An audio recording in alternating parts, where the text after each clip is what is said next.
So I love reading books. Books are wonderful. It lets you fast track years of mistakes, learn from others, and just take on a helicopter view within a span of a few pages.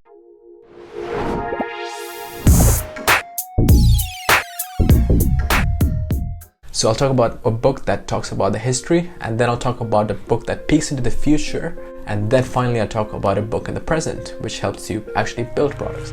Alright, so the first book is a book that looks at the past. It takes a helicopter view, goes back to the late 1800s, beautiful chronological story on how technology developed. It's called The Innovators by Walter Isaacson. So Walter Isaacson is the author of the famous biography of Steve Jobs, and he did a wonderful job in this book talking about the digital revolution. So this is the history of computers, the internet, and how it all came to be. So one of the beautiful things about this book is not only goes through the technology progressions over time from the late 1800s to the 2000s, but it also goes into the personal lives of people who invented these, and the groups and the kind of societal and cultural forces that shaped these. For example, the book starts with Ada Lovelace. When the concept of computers were seen as number crunching and analytical machines, she essentially gave birth to the idea that computers can do more than number crunching and analytical stuff. It can produce music, art, and all that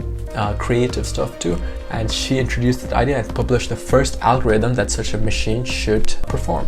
And to give an example of how this book goes into the personal, it starts off with her life story, how she was the daughter of the famous Lord Byron, and how Lord Byron's creative intelligence and her mother's analytical intelligence, she combined both to really mix the art and the science together. That's one of the best lessons I learned from the book, that often innovation happens when you combine two opposing fields together, not just being a number crunching programmer, but also an artist. So an artist who can program would have so much more power in innovating than a programmer who can program and an artist who creates art. This convergence of completely opposing fields and ways of thinking was a beautiful lesson that you learn through her life story. It starts with that goes all the way from the invention of the mechanical valves to the transistor in Bell Labs, and then the microchip, microprocessor, the computer, personal computers. It really is a beautiful, thorough, chronological history of computers and the internet came to be.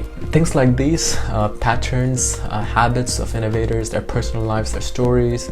Some are entrepreneurial, some are technical, some are both. The great thing about this book is it packages all that into this historical narrative. Although it's not directly about AR, I think it's a must read for AR developers, and you learn about the history of how technology develops. You can form patterns from there and think about where and how AR will follow the same path. For example, in the early days of the personal computer, it was essentially an era of big faceless corporations creating giant computers for corporate tasks and stuff.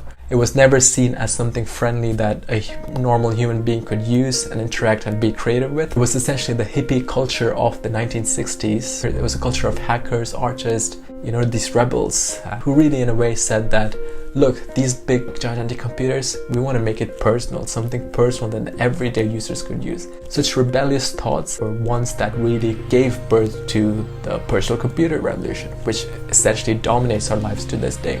Yeah, so my point is that hacker culture you see back there in the early days of the personal computer, you can see today in the birth of VR and AR. VR was essentially a hacker project by Palmer Luckey, and he essentially sold it to Facebook, the big faceless corporation today, and they're essentially pushing it mainstream now. Today in the AR, XR era, I think we're in the stage where a lot of these software content creator hackers are creating AR experiences, hacking away, trying new user interfaces, just waiting for that moment where true hardware would be ready for the masses, and then we'll see a quick uptake. So you tend to see a lot of patterns and parallels, and it's really interesting when you do. That's a historical view. Now the second book that I'm going to talk about gives you a peek into the future. This book is about augmented reality. So this book is called What is Augmented Reality? It's essentially 220 pages, and it's a collection of over 100 interviews by AR industry experts. So this is directly relevant to AR, and he essentially structured the book around these questions. The first one is, what excites you most about AR, and what recommendations you have for someone to get into AR, and what is your 2 to 10 to 25 year view of where AR is going, and then the possible negative consequences of this thing. So under these questions, he asks the same questions to over 100 people, experts in the field, and he documents their answers in the book. So it's not really an entertaining book or a thorough historical book like Walter Isaacson's Innovator is, but very useful for you to read as an AR developer because it gives you direct in the field information, if you want to put it that way. So reading this book is essentially like attending an AR conference and you going to over 100 people and asking them what their opinion about AR today and for the future is. So instead of trying to meet 100 experts in an AR conference, you have this in the format of a nice little book which you can read and really get an intuition as to where AR is today and where it is going and what you need to learn to build great AR apps. So now we covered two books, one that goes into the history and one that peeks into the future. Now let's come back to the present and talk about a book that will help you build great products. And this book is again not related to AR, but I found is very useful for anyone who made products and even more so for AR products. I'll tell you why. So the book is called Hooked, and the author is essentially, he has experience in the games industry and the online advertisement world.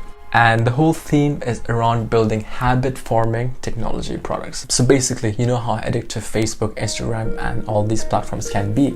And there are like massive amounts of capital and lots of people working on it day and night just to make it addictive for us. So we keep coming back, getting engaged deeper and deeper into their platforms. So this author, he essentially reverse engineers their techniques and essentially builds a framework through which you can build your own habit-forming products. Yeah, habit-forming products can destroy you. For example, social media apps and getting addicted to it, not really useful. But habit-forming products can also enable you and empower you and create a massive positive influence in your life if you have the knowledge to create those. So what this book does is it goes through the psychology of creating habit-forming products. So it talks about the hook model. So in the hook model, there are three factors. The first, the trigger. For example, the red notification button, it really triggers you to check who commented or who liked your post. So that's an example of a trigger. And then there would be the variable reward. A reward, for example, you scroll into Twitter and if you see the same post every single time, you get bored and you come back. But the variable reward he talks about is something that triggers dopamine release in your brain consistently. So for that to happen, you need variety. That's why all these social media platforms, it's user-generated content, gives you constant variety because it's essentially hijacking off the user's creativity and experiences. So, and then it talks about some form of investment from the user, whether it's through sharing your own data, liking your post or commenting. After you put in an investment into your app in terms of your time, you're more likely to come back. The whole basic premise behind this is that such habit-forming products could either destroy you or empower you. And in the coming AR era, this is more so important because it's not just a 2D screen, it will be out there in the 3D world. You have more power when you create technology to activate those dopamine releases. If you want to really create world-changing technology and products, the principles in this book will be very useful because at the end of the day, it's all to do with habits. So if you can create habit-forming products that empower and influence and impact people in a positive way, wow, that's such a powerful thing.